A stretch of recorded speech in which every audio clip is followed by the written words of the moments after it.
Good afternoon, everyone. My name is Catherine Leswing, and I work for the Bureau of Student Wellness at the New Hampshire Department of Education. Thank you for tuning into today's afternoon bell session. Today, we are really excited to be joined by Rob Barnett from the Modern Classrooms Project. Before we jump in with Rob, I just wanted to remind everyone that we are continuing to go live on Facebook in the mornings with our morning coffee chat up through the end of the school year, which ends June 12th for some districts. And then we will be here on YouTube live at 3 p.m. most weekdays for our afternoon bell guest speaker series. And let me just move that. All right. We are also posting all of our resources on our website for remote learning, nhlearnsremotely.com. So today we have a very relevant session that will introduce the Modern Classrooms Project to our viewers and give an understanding of self-paced and mastery-based teaching and how teachers can do this through technology and how it helps student wellness. This model was conceived well before all of us were forced into remote learning by a global pandemic, but it definitely has new relevance and urgency today as our students engage in distance learning. Our guest today, Rob Barnett, is the co-founder and COO of the Modern Classrooms Project. He's taught math, entrepreneurship, computer science, English, and law at the high school and university level in Washington, D.C. and Switzerland. In fact, he's joining us from Switzerland today, so I think this might be one of our first international guest speakers. He's written about education for several local and national publications, and he spoke at the TEDx Lausanne American School, which we posted on our morning coffee chat today for on our Facebook page, so make sure you check that out if you haven't already. Rob is a native of Washington, D.C., a former City Year Corps member, and holds degrees cum laude from Princeton University and his JD from Harvard Law School.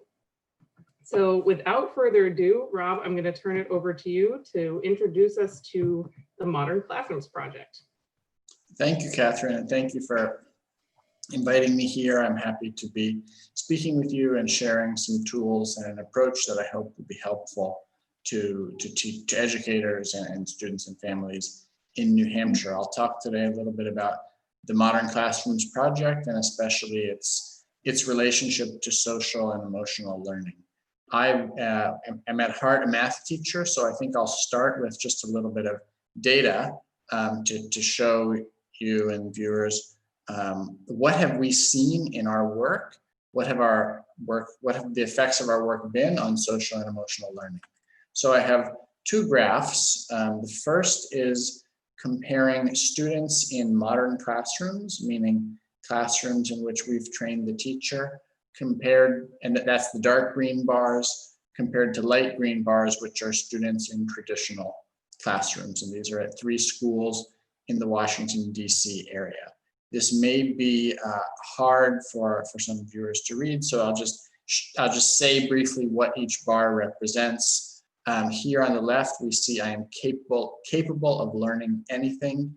We see by 5 percentage points, modern classroom students were more likely to agree. I enjoy learning. We saw that modern classroom students were more likely to agree. I have a good personal relationship with my teacher. Modern classroom students were more likely to agree. And overall, I like the way my teacher teaches this class. We saw that modern classroom students were significantly more likely to agree. So these are not earth-shaking results, but certainly we see positive results in what students are saying about their experience in modern classrooms. We also see big results in what teachers say about their experience in modern classrooms. And so the dark green again represents teachers who we've trained, and the light green represents other teachers at the same schools. So our teachers say they're much more likely to feel they can serve students at all levels of understanding, to feel that they're growing and improving as professionals, to feel that they're doing the best that they can, and then much less likely actually to find class time to be stressful. So we're seeing, based on our work, that both students and teachers are experiencing some positive shifts in their beliefs and their attitudes And so I think the question that many of you may be wondering is, how do we do this? So I'll spend a little time just walking through what we do. I'll answer a few questions, Catherine, that you had sent me, and then I'm happy to answer questions from the audience. I think the place to start with what we do is to think about what are some of the challenges that students and teachers in New Hampshire might be facing. So let's assume this is a math class in New Hampshire. I did a little research into the statistics in New Hampshire. So you have in New Hampshire, you have 20% of students who are above proficient on their end of year tests. And so those students are probably sitting in class thinking, this is too easy, I'm bored. You have another 6% of students in New Hampshire who are absent. And so these students, whatever's happening in class, they're missing it. And then you have a lot of students in any given class, and these statistics are for math. So but I think this is probably true across the board. In any given classroom, you have a lot of students who are sitting there thinking, I'm lost, I'm behind, I don't know what to do. And the teacher is there thinking, I have to teach advanced students, I have to teach students who are behind, I have to somehow teach students who aren't sitting in my room. And I think oftentimes the teacher feels like, I'm a failure. I can't do this. It's impossible for me to reach at the same time the students with such diverse levels of learning. And so this is a problem that I, as a teacher, and my colleagues have encountered in the classroom. Maybe it seems familiar to your viewers. And so we thought, what can we do about this? And so as teachers, this is before the Modern Classrooms Project was born, we tried to come up with a new kind of instructional model, a new vision for how the classroom would work. And this is what we do now, is we teach educators how to go from a traditional lecture style model to our instructional model. Let me explain how it works. There are three components. The first is blended instruction, and this has become very important in the time of COVID. Students are accessing new content, students are learning new things by videos. Not just random videos pulled offline, but videos that the teacher, him or herself, creates. So when I was a teacher explaining a math concept, I would record a video for my students. I can make it relevant to them. They recognized my voice and knew me. And my students in class would spend their time watching the video. Why is this a good thing? Well, when I have my lessons on videos, I can implement in my class what I would call a self-paced structure. And so students are not all captive listening to me. A student who's advanced can watch my videos quickly. They can move through the content very fast, whereas a student who's behind or was absent yesterday can go back and watch whatever video he or she is ready for. And so when students are moving at their own paces, every student always has something engaging to do. No one is sitting there saying, this is too easy, I'm bored, or I don't get it, I'm lost. And then the third piece, and in some ways the most important piece, is that when students are self-pacing, you can actually grade students based on mastery. And you can say to a student, you are not going to advance until you prove that you are ready to advance. In a traditional classroom, the teacher moves on. Some students get it, some don't. Too bad. And I think this can be really stressful when we talk about social emotional learning for students, because they know tomorrow we're moving on to something else and I don't get it. But I don't have a choice, I'm going to follow my teacher. In our classrooms, we can say to students, because you move at your own pace, I'm not going to let you go to skill B until you've mastered skill A. And once you've mastered skill A, you'll actually be ready to understand skill B. You're only going to progress as you're ready. And I think that removes a lot of the stress that students and teachers feel when they're learning. So these are the three elements of our model, and we train teachers to create their own videos, to run a self-paced class, and to grade and assess students based on really their understanding of the content. What are the impacts of this model? I showed you some of them in the graphs at the beginnings, but I think we see positive impacts of this on students and on teachers. So for students, you see that students are developing what we would call 21st century skills. They are becoming self-aware and self-directed because they are controlling their own learning. They're not passively sitting there, they're actively obtaining knowledge. We see that classes are differentiated, meaning that every student is challenged every day. Advanced students are challenged with advanced material. Students who are behind are challenged with material they can access. And we also see students actually mastering things, not feeling like because I was in class, I'm ready for the next thing, but I have to really learn this and show that I understand it before I can advance. And then on teachers, we see that teaching becomes much more data-driven. You know, we talk about this in education a lot, teaching based on the data, but what does the average teacher do when they see that students are behind? You don't have really a lot of choice because the curriculum moves on. You have to move on to the next thing. And so it's, even if you see data about your students, it's hard to tailor your instruction that way. In our classrooms, teachers see where students are and meet them where they are. And then also I think we're seeing that teaching becomes more sustainable. Teachers are using their class time more efficiently, more effectively, they're happier. And I think when we talk about social and emotional learning, we shouldn't forget that for teachers, the teacher is a big part of the class environment, and a stressed out, unhappy teacher is not going to make a nice environment for students. A teacher who feels his or her job is sustainable and you know, that he or she can do his job successfully is going to create a better learning environment for students.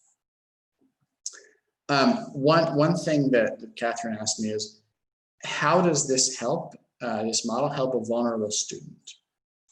I would say there are a few ways in which we can help a vulnerable student. So one is that students who are behind have a real shot at catching up. I think if you think about a student who misses 2 weeks of class in a traditional math class, that student is not going to have a real shot at catching up when he or she gets back to school, because the class has moved on and that student, where are the supports to help that student catch up? They're probably few and far between. In a modern classroom, the student picks up exactly where he or she left off.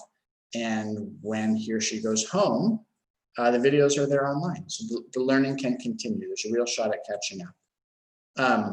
I think students always have something interesting or challenging to do in class. If you're a student that has missed a lot of class or is behind, class can be really stressful because you don't know what's going on and you're sitting there and wondering. It's not a good environment for you. Here in a modern classroom, when you always have something that's at your level and challenging to do, then class becomes engaging. Perhaps you feel the satisfaction of learning.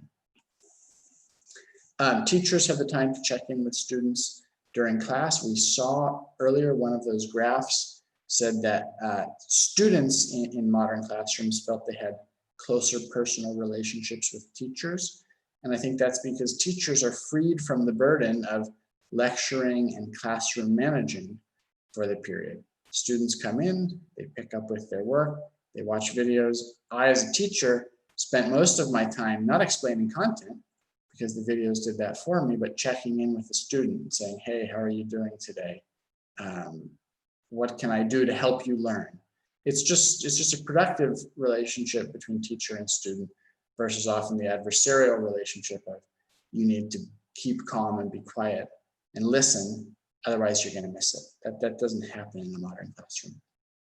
And then finally, I think there are students in our schools who have gotten through years and years and years, and they haven't really understood anything because they haven't been prepared to. They missed a key skill in the 4th grade in math, and so they're not prepared for 5th grade math, 6th grade, 7th grade, 8th grade, but they just keep getting passed along. And I think that's really destructive for students' self-esteem and confidence. I think one thing I saw in my classes is that students actually felt like, oh, wow, I get it. This is great. I understand what it takes to learn, and I feel the satisfaction of learning. And maybe it took 3 days for one student to understand something that the district said should take 1 day. But in the modern classroom, the student had time to really learn it. It built confidence, and that student's more likely to master something again next time around. And so I think these are ways in which our model can help vulnerable students. So Rob, Yes. before we jump into different learning styles really quickly, for those of you or those who are watching, teachers who maybe haven't seen a modern classroom model or seeing it in action, can you just describe for those who are listening what it would look like? Like, how would your classroom routines even look when the day would start? Yeah, just describe that a little bit. Sure, absolutely. And one thing I would say is that if you go to our website, there's a great video done by Edutopia that really shows the classroom in action. So I would encourage you to see that. But for me, the way my classroom would work is I would usually start the whole class with some kind of whole class warm-up activity, just bringing everyone together for the day. I think there's something nice about that. After that, students will, I will display what students should be working on that day, and students will go get to work. And so what does most of the class look like? Well, students are usually sitting at tables with either people that are working on the same skill or that they've chosen to sit with. Students would be watching videos for part of the class and then taking what they've learned in those videos and applying it to assignments that I gave, doing problems or doing projects. And I'm walking around the room, checking in with groups of students as a facilitator throughout the class period. So you wouldn't see me up at the front of the room much. You would see students working independently and me moving around the room. It's a bit of organized chaos, and it certainly takes time to instill in students the procedures and the habits that are required to take control of their own learning. But in some way, that's the most important part of the whole experience, is that students understand, okay, I'm not going to come in and sit and have learning delivered to me. I need to come in, I need to sit in a place where I can be productive. I need to have my notebook so I can write things down from the video. When I don't understand something, I don't need to put my head down. I need to raise my hand and ask my teacher for help. Those are important skills, and I think in a modern classroom, students can develop them. I guess my hope, and I don't know that I achieved this, but my hope was that my classroom would look a bit like a college library, where some students are independent, some are in groups, and I'm just walking around providing support where it's most needed. So for those who are listening and don't know, you and I actually taught at the same high school in Washington, D.C., and a lot of the teachers there, or several of them, were participating as modern classroom teachers.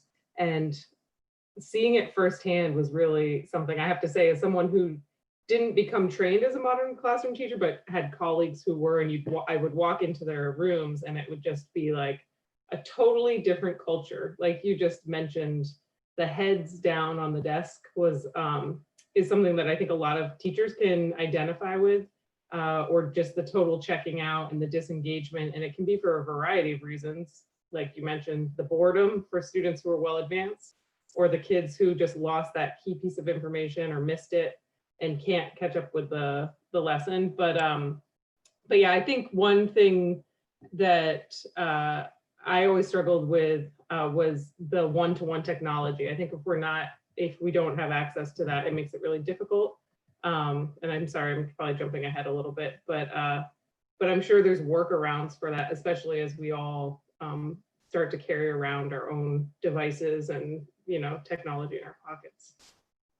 Yeah, absolutely. And I would say one thing is that, I think we're as concerned as anyone else about screen time. And if a student is just sitting watching a video for 40 minutes, I don't think that's an active way of learning. And so one thing we tell students or our teachers is videos should be short, no longer than 10 minutes, aiming for 6 minutes. And then how students learn, in my opinion, is the application. And so in my class, I would have a 5-minute video about how to do something. And then I would have practice problems or some kind of assignment on paper where I would say, I encourage you to work with your friends. That would take 25 or 30 minutes. And so the goal is not to have students staring at the screens. The goal is to have students take something from the screen, apply it on paper with friends, or with peers in a collaborative kind of way, and then move to the next thing. And so I think it's possible. I was fortunate. I had a computer for every student. It would be possible to have one computer for every 2 students or every 3 students if it's managed in such a way that students spend their time strategically on computers, but most of the time is actually working with other people who are in the same place as they are. That makes sense. One other question that you asked, Catherine, that I wanted to address is how this approach addresses equity and different learning styles, because I think we know that for some students, a traditional lecture style class works great, and for others it's terrible because students learn in different ways. And so one key thing here is that students control their learning experiences.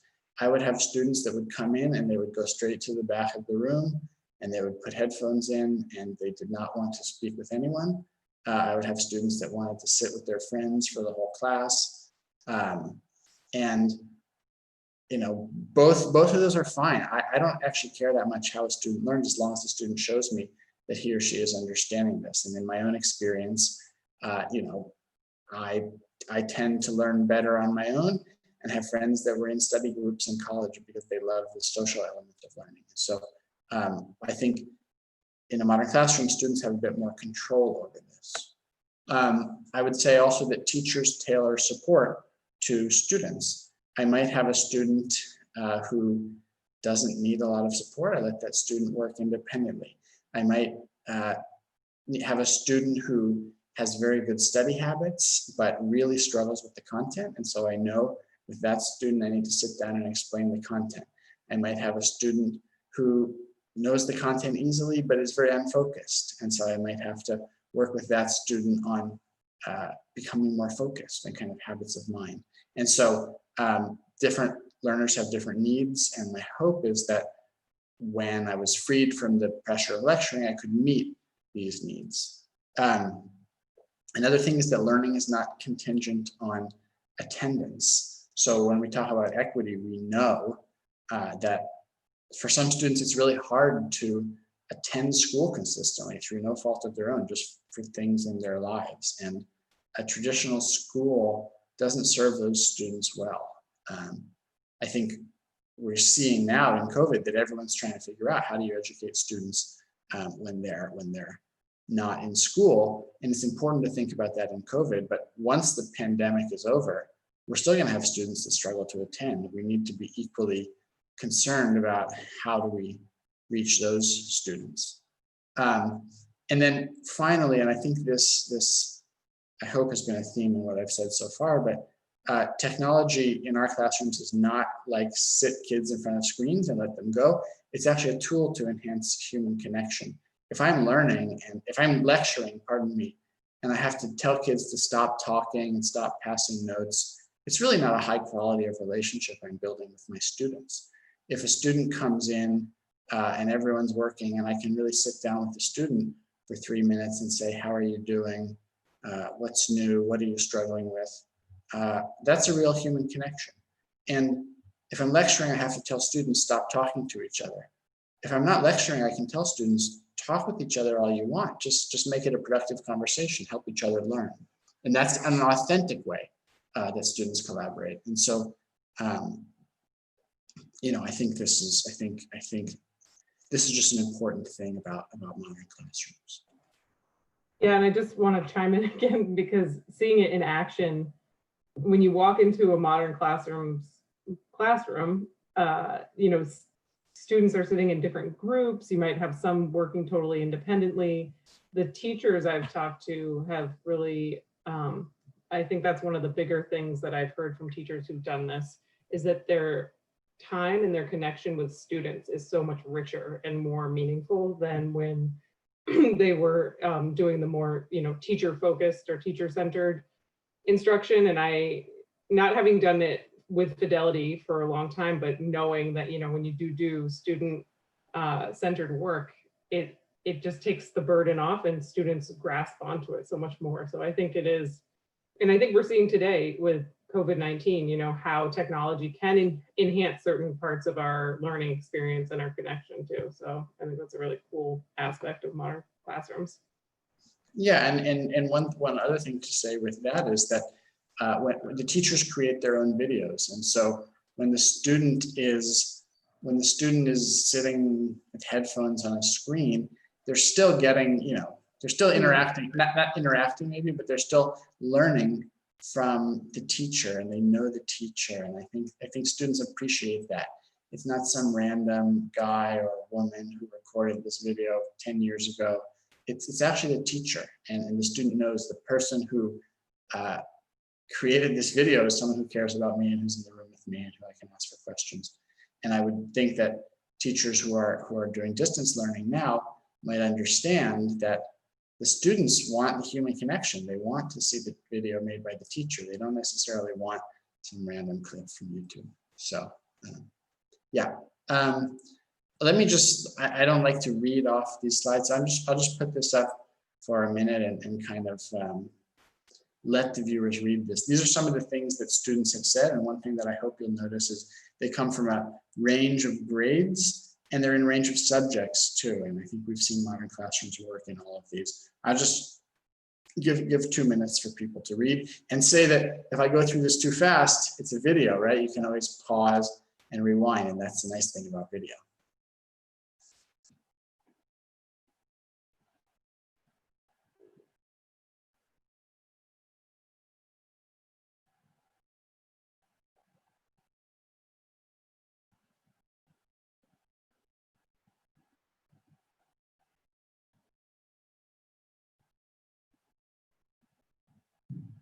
One thing that research says about videos is that a fast pace is always better than a slow pace. So I will, I'll move on, and viewers who want to see this again can just pause here to make sure they read it. So the last thing I want to talk about, I know this series is inspired by some of the challenges that have come up through COVID. So I just want to talk a little bit about what we are doing to address these challenges, and then perhaps how our work can be helpful to educators in New Hampshire. I think with COVID, we see, I mean, many challenges, but from an educator's perspective, I think there are a couple big ones. One is that schools may close again. We have no idea. One is that in this window of missed class, some students may come back having missed nothing because they had access to computers and parents who could help them. Some students may have lost a lot. Here's an equity issue. And then finally, teachers have all different levels of comfort with tech-based instruction. Some teachers on day one of COVID said, oh, I can do this. And others have different levels of comfort. And so this is a big challenge schools are going to face. What do we do about this? Well, I think when we think about schools closing again, our model is really blended in that it's not all technology, it's not all human. And we've heard from the teachers that we've trained that they've made a smooth transition from in-person to online because their students are already accustomed to the process of learning from videos and controlling their own learning, and that they'll be ready to go back whenever, but they're not concerned if schools stay closed. They're going to know how to educate their students when schools reopen. They know how to do it, and they don't actually have to do two totally different approaches. The same approach works in both contexts. For students losing valuable learning time, I think the beauty of a self-paced class is that all students have the time and support to catch up. If I need to go back to where I was when schools got let out for COVID, I can do that. If I'm ready to keep pressing on with grade level or advanced content, I can do that. Every student's going to come into the room and have something challenging to do, and every student's going to actually have authentically the chance to catch up. And then finally, the training that we provide for teachers, which I'll describe in a minute, is itself mastery-based. And so when we work with a teacher, we say, well, you shouldn't really think about self-pacing until you've got a good video. So we'll work with you until you've got a good video. We've worked with teachers who can make a better video than we can in a day, and we've worked with teachers that quite frankly, struggle with email. And so, it's fine. It's great. The teachers that oftentimes struggle with technology bring so much else to the table that we can learn from. And so we realize that the one size fits all doesn't work for teachers any more than it does for students. So this is what we are doing now in COVID-19, and I'll show the links on the next slide. But we have a free online course that educators can take. All of our content and resources are totally free. We've had many teachers in New Hampshire who are doing this. We also have something called a mentorship program in which teachers receive not just the training and the resources, but they are paired with one of our expert teachers who we know does this really well. They get feedback on videos or teaching materials. They get a one-on-one virtual coaching calls, and they also can get continuing education credits. And so this is a program that we've built for COVID-19. We're moving away from in-person training in Washington, D.C. to remote training for any teacher anywhere. And this, we've seen a lot of teachers who are just engaging with our free resources and getting something useful. We have teachers who have signed up for a mentoring program. And so we hope this is a useful kind of resource for teachers anywhere. I will just put this up, and then I'm happy to answer questions that have come up, but I would encourage anyone who's watching this and wants to learn more to look at our website, to go to our online course, to enroll for free, to see every resource and example we have, and then to email me if you have questions or would like to learn more about our work. I've been very happy to present this to you, and I'm happy to answer questions as well.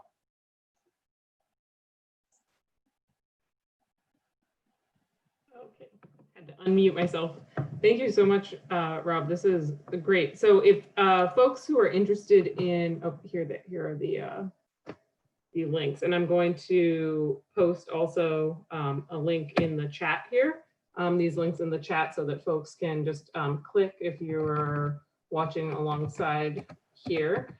And I don't see any live chat questions today. People might be out in the sunshine. Hopefully they'll come back and watch this, because I think it is so relevant and so important right now for teachers and students who are adjusting to remote learning. And just going back to that point you made about coming back after all of this is over, when students finally go back to brick and mortar school buildings, the students who have adverse childhood experiences, trauma at home, we may see a larger slide with them academically than students who don't have those difficulties in their life. And I think this mastery-based, self-paced learning can really help those students along. I had a couple of questions for you, if you wouldn't mind answering a couple of them. So where would you like to see the Modern Classrooms project in 10 years? It's a great question. I mean, I think we have a model that I believe can help any teacher anywhere.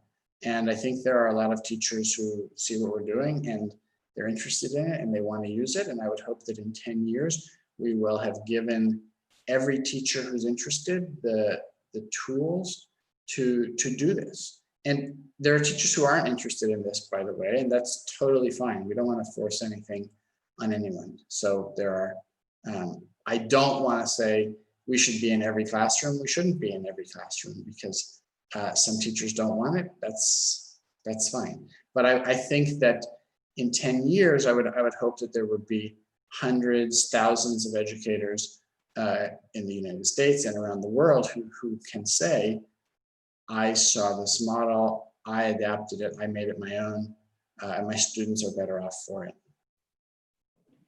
Yeah, that's great. And I think it really is the way of the future in a lot of ways. I think technology is here to stay as a catalyst for, I don't know if catalyst is the right word, but a strategy for providing content to students. And I think the blended model is a really nice way to capture that.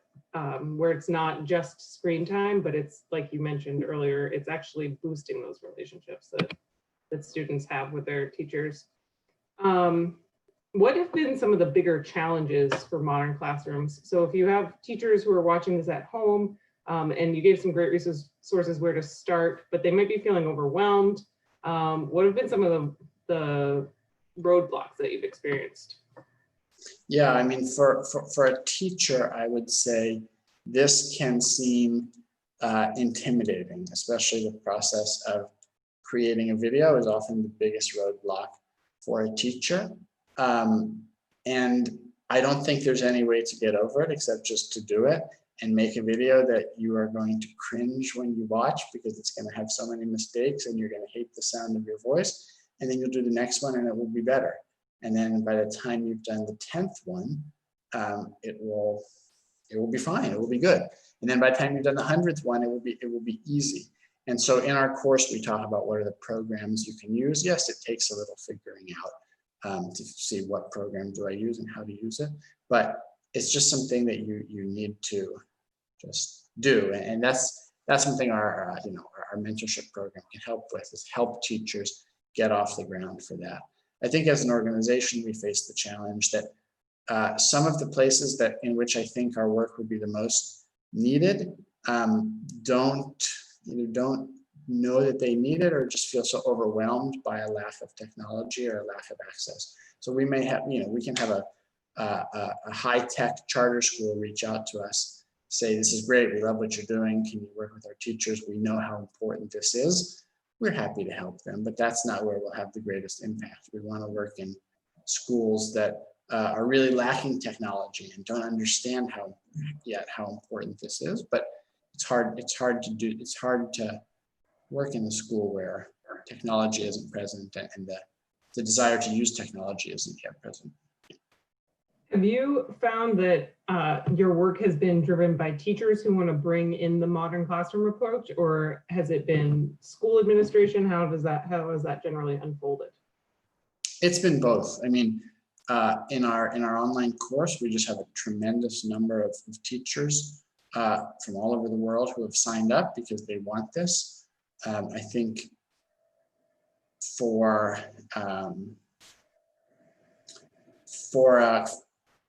a organizational kind of partnership perspective, we've also had administrators reach out to us and say, I want this in my school or district. And so we're also working with, our organization, I would say, is supporting individual teachers, but really partnering and making relationships with administrators to do this at kind of a school or district level.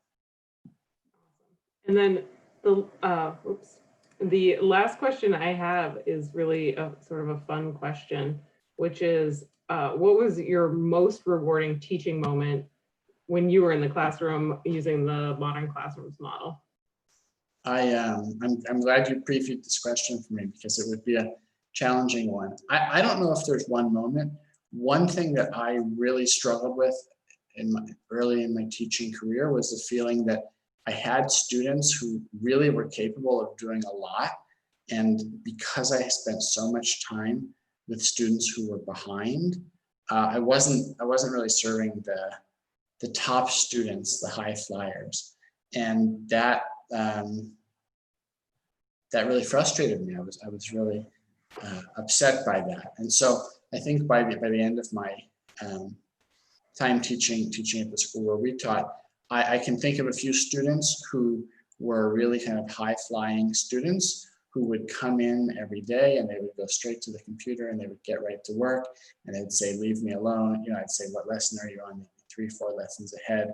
And they would just say, leave me alone and let me learn. And I love seeing that, because I know that when I started lecturing, these students would have hated me. They would have been so bored. They would have been causing problems. But actually, they were learning. They were learning a lot, and I think that was because of the approach. And so when I think about what was most rewarding for me, yes, of course, I loved helping students who were behind catch up. That was extremely important. But I'm proud that students who really wanted to learn a lot and go farther were able to do that. Yeah, that's great. I think about walking into my colleague's classroom. She was a modern classroom English teacher. And I saw this a few times where you would walk into the classroom at the beginning of the period, and on the projector, it would be what students were on what lesson, because you could track, where students were in their learning with a particular unit. And I thought that it was just really cool to see that that was a way to kind of probe students along, and students could just come in and it was like, immediately I know where I'm at. And then she was conferencing with kids in a corner one-on-one, and just things that when you're doing the traditional lecture style format, you don't necessarily have the opportunity to do.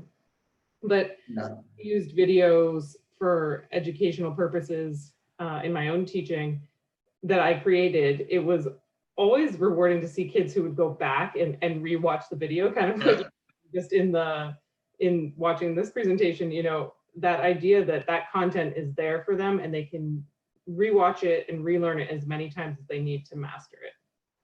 Yeah, I think you're right when you say this is the way of the future. I think we're at a place where we're trying to figure out how do we don't want to be replaced by technology. We want technology to help us do the things that we as humans do best. And so I think that if we can use technology smartly in the classroom, then we as humans and educators can actually create much more welcoming and supportive environments for our students.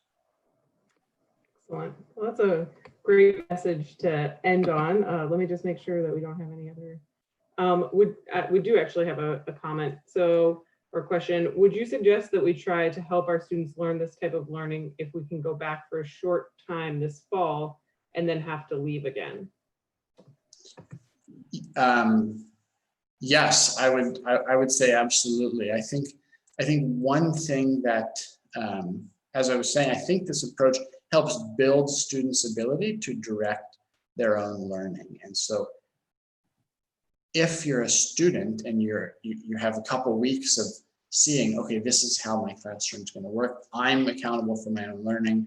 I watch the video, I ask questions. I think it's much easier for you to go to kind of a distance learning setting than if you're a student who thinks, I just come and sit and listen, and that's what learning is. And so I think, if students can be taught how to be active learners, then they're going to be much more prepared for another round of distance learning. That's such a great point. I think, how many snow days have we had where, times school's been out over vacation and you say, hey, here's the work to go do. But if you don't have a teacher facilitating it, it really doesn't generally happen. But if they're already taking charge of their learning in the self-paced model, then they'll be ready for it.